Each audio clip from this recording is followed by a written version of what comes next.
Wherever we go, there is our mind. Do you ever think about that? We often hear, or perhaps you've not heard it, but I have heard, and I will find myself saying, wherever you go, there you are. Wherever you go, wherever I go, there is your mind, and there is my mind. And what that reminds me is to look within and begin to listen to and investigate my thoughts. Whether my thoughts feel peaceful and quiet or swinging from branch to branch, like a monkey in a tree. We call that the monkey mind in Buddhism, swinging from branch to branch. Whatever the nature of my mind, it's with me wherever I am. And so it's important to cultivate the type of companionship with ourselves that we're willing to travel with. Have you thought about that? That as you move through the days of your life, you take yourself with you, not just your body, but your mind, your thoughts, your spirit, your attitude, your way of being, your way of thinking, what you focus on. So if you pause in this moment and go within and investigate what you were thinking maybe 10 minutes ago, or as you move about your day, give thought to your thoughts. Who's traveling with you? Is your mind a companion that you would consciously choose? And of course, not in all moments, right? It isn't about wiping the mind free and clear of our incessant thoughts and ways of being and disturbances. All of those will be there. And what are we cultivating? Do we bring ourselves back when our thoughts go too far in a different direction, too far down a path or a rabbit hole that just pulls us more deeply into the dark of the disturbance where we feel more disruption? Are you bringing yourself back? Or have you unconsciously chosen to just keep traveling there? And then you arrive somewhere and you wonder, how did I get here? Why do I feel so angry or agitated or lost or sad or depressed? Where did all of this anxiety come from? Nothing has happened. Oh, but the mind is happening. Our minds travel with us, not even alongside us, but within us. And so I'm thinking about the practice of cultivating peace and quiet, stillness and groundedness, of filtering out the noise. And how do we do that? Sometimes we have to turn toward the noise and give it its due. Unpack the boxes, as Donald Hall, the late poet, wrote about. Unpack the boxes. Instead of sweeping it under the rug or avoiding it or acting like what's true is false or it doesn't really matter or need your attention, all the while being disturbed and disrupted, miserable and unhappy. A cloud forever in rain. Turn toward the boxes and unpack them. Turn toward your mind and investigate what's there. Well, what happens if I uncover something that I don't want to deal with? What happens when I'm driving in traffic and don't want to deal with that? I have to be with it.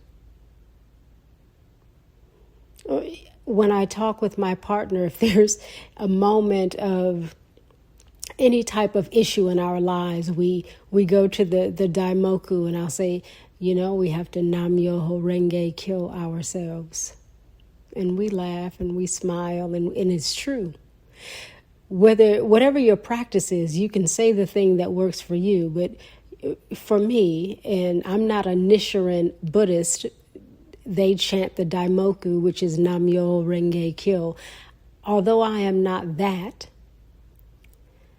I still access the chant. I access the mantra because it reminds me to pause, to quiet my mind, to refocus.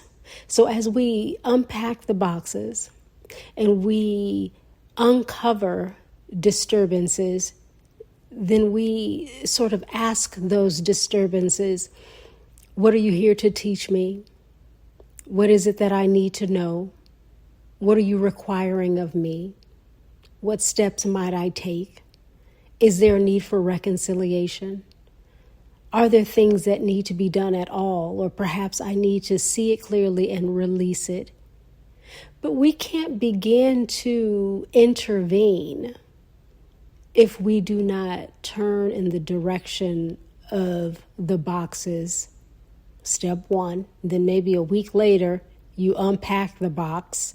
Step 2, maybe a month later, you peek into the box. Step 3, then a day or two later, you grab something.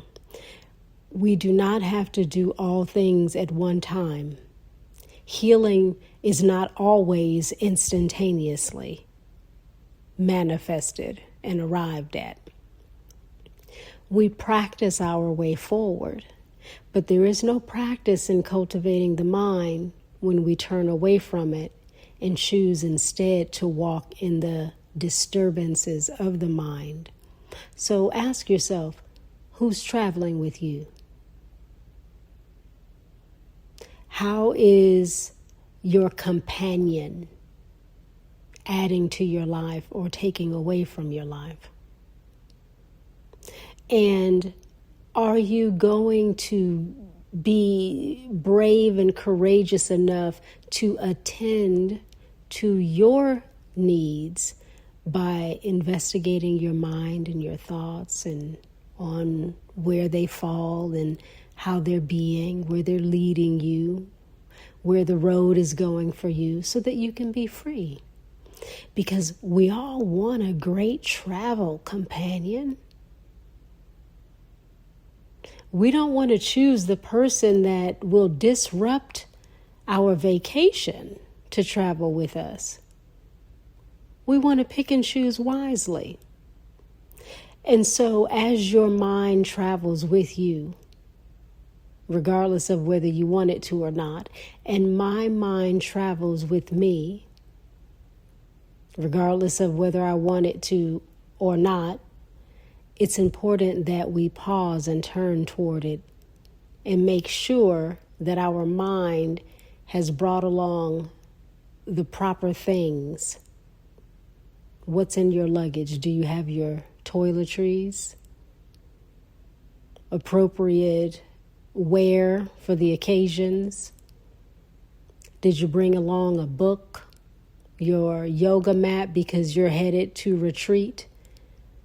Did you pack your gloves and snow gear because you're hitting the slopes? Whatever it is your mind ready for where it is you are traveling? Because here's the beautiful thing. Although it is full of responsibility, here's the beautiful thing. You get to navigate it. Of course, not 100%, and it will always be imperfectly so, but it's like driving. You get to drive your car. Doesn't mean you won't hit traffic. It doesn't mean that a car might not be stalled on the side of the road, but you are still in the driver's seat. So as you go about your day and the rest of your week, turn in the direction of your mind.